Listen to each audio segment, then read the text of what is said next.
अब हम पढ़ेंगे salt march and civil disobedience movement के बारे में। Gandhi ji saw salt a powerful symbol that could unite the nation. Gandhi ji ने नमक को देखा, नमक को देख को उन्हें लगा कि नमक तो भाई पूरे भारत को बांधेगा आपस में, मतलब क्योंकि नमक तो एक ऐसी चीज़ है जैसे गरीब हो या अमीर, मोटा हो या पतला, सभी इस्तेमाल करते हैं भाई, ठीक है। On 31 January 1930 he sent a letter to Irwin, Lord Irwin, stating 11 demands. ठीक है, तो उन्होंने 31 जनवरी सन 1930 को एक खत लिखा लॉर्ड इरविन को, जिनमें उन्होंने 11 डिमांड्स अपनी बताई। ठीक है, ये डिमांड्स सभी प्रकार की कास्ट की थी, सभी क्लासेस की थी, बिजनेसमैन से लेके पीजेंट तक सभी की डिमांड्स थी। ठीक है, तो the idea was to make wide range so all the class could identify with them and every one could brought under one campaign. ठीक है, तो ये डिमांड्स इतनी वाइड रेंज की इसलिए थी कि पीजेंट से बिजनेसमैन तक, क्योंकि सब पीपल्स इसको मतलब समझ सकें कि हाँ उन्हें भी इंक्लूड किया गया है इसके अंदर, और वो उन्हें एक ही कैंपेन के अंदर गांधी जी सबको ला सकें। ठीक है, most important was to abolish salt tax. तो जो उन्होंने 11 डिमांड्स बताई ना, उसमें तो सबसे जो इंपॉर्टेंट डिमांड थी उन 11 में, वो थी एबोलिश करने की सॉल्ट टैक्स को। उस समय क्या था, सॉल्ट बनाने पे ये लोग हमसे टैक्स लेते थे, ब्रिटिशर्स हमसे। तो Gandhi ji reveal this most oppressive face of British rule. तो गांधी जी ने इसको सबसे बुरा एक तरीके से फेस दर्शाया ब्रिटिश रूल का, कि गांधी जी ने लोगों के सामने इसको कुछ ऐसे प्रस्तुत किया कि लोगों को लगे ये तो बहुत ही खराब है। ठीक है, this letter was an ultimatum. तो ये तो एकदम अल्टीमेटम था, इसने सब कुछ दुनिया बदल के रख दी, मतलब वक्त बदल गए, ज़िंदगी बदल गई, जज्बात बदल गए। If demands were not fulfilled by 11 March then he start CDM, CDM यानी कि civil disobedience movement, but Irwin not negotiate. तो उन्होंने गांधी जी ने संग में ये भी लिखा कि अगर तुमने, हम जो 11 मार्च को खत लिख रहे हैं और तुमने ये, सॉरी हम 31 जनवरी को लिख रहे हैं और तुमने अगर ये 11 मार्च तक पूरी नहीं करी डिमांड्स, तो हम सिविल डिसोबीडियंस मूवमेंट शुरू कर देंगे। लेकिन भाई जब भी लॉर्ड इरविन को नहीं समझ आई और उसने कुछ नहीं करा, फिर क्या गांधी जी ने शुरू करा। Mahatma Gandhi started his Dandi march with his 78 volunteers. तो गांधी जी ने अपने 78 वॉलंटियर्स, उनके जो साथी थे, उनके संग एक मार्च शुरू करी साबरमती आश्रम से डांडी, गुजरात में, जहाँ पर सॉल्ट बनाया जाता था। 240 मील का ये रास्ता था। ठीक है, गांधी जी ने पैदल गए पूरी मार्च में, ठीक है, गए पैदल पैदल। Wherever he stopped he told the people what he meant by swaraj and want them to peacefully defy the British. तो जहाँ भी वो विश्राम के लिए रुकते थे, आराम के लिए, तो लोग उन्हें वहाँ सुनने आते थे। अरे चलो चलो गांधी जी आए हैं, वहाँ आज आए हुए हैं, तो वहाँ जाते थे लोग। तो गांधी जी भाषण में ये कहते थे कि उनका मतलब ये बताते लोगों को कि मेरा मतलब क्या है स्वराज से, और आप लोगों को क्या समझना चाहिए स्वराज से। ठीक है, आप लोगों को नॉन वायलेंस से ब्रिटिशर्स का अपोज करना चाहिए, प्रोटेस्ट करना चाहिए। ठीक है, ये सब गांधी जी कहते थे। It takes 24 days। On 6 April he ceremonially break salt law by making it in front of large factories. तो उन्हें 24 दिन लगे साबरमती से डांडी पहुंचने तक, हम कह सकते हैं एक दिन में 10 माइल का रास्ता तय करा उन्होंने। और फिर 6 अप्रैल को वहाँ पहुंचकर उन्होंने सेरेमनली, विधि पूर्वक, अपना जो था पूरा रस्मों के साथ ऐसा कह सकते हैं, उन्होंने वहाँ पे सॉल्ट लॉ को ब्रेक किया। कैसे ब्रेक किया, उन्होंने नमक की फैक्ट्री के सामने अपना जो सी वाटर होता है उसे बॉईल करके सॉल्ट बनाया। यही हमारी मार्क करता है बिगिनिंग ऑफ CDM यानी सिविल डिसोबीडियंस मूवमेंट। तो यहीं से हमारा सिविल डिसोबीडियंस मूवमेंट एक और मतलब पहली बार शुरू हो जाता है। ठीक है, पहली बार शुरू होता है। अब हम आगे देखते हैं difference between non cooperation movement and civil disobedience movement. तो क्या डिफरेंस था दोनों मूवमेंट में?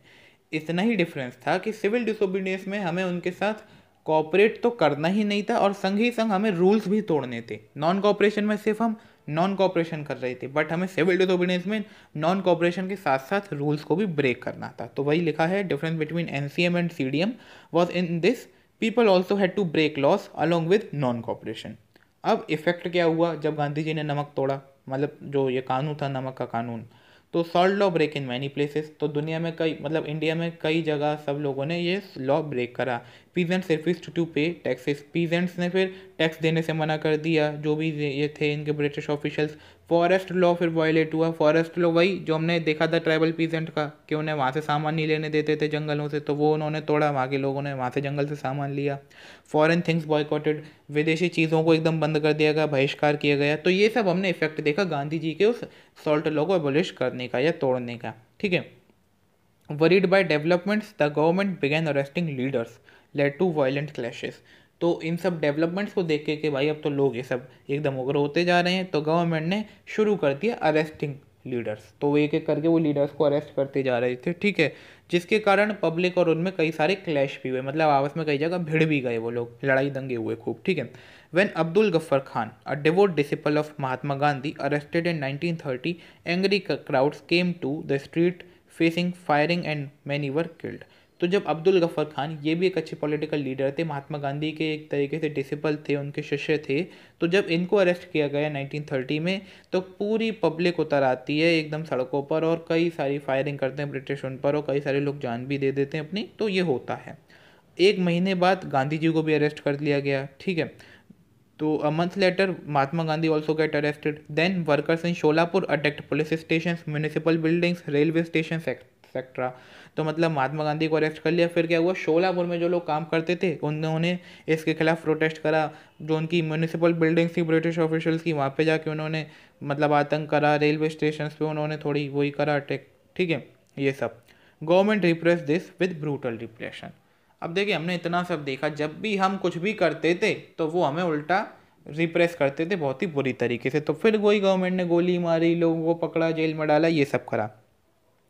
About 1 lakh people were arrested. 1 lakh लोग उस समय दोस्तों अरेस्ट कर लिए गए थे, जिसमें वुमेन चिल्ड्रन भी इंक्लूडेड थे। आदमी की नहीं बात कर रहा मैं, वुमेन और चिल्ड्रन भी इंक्लूडेड थे।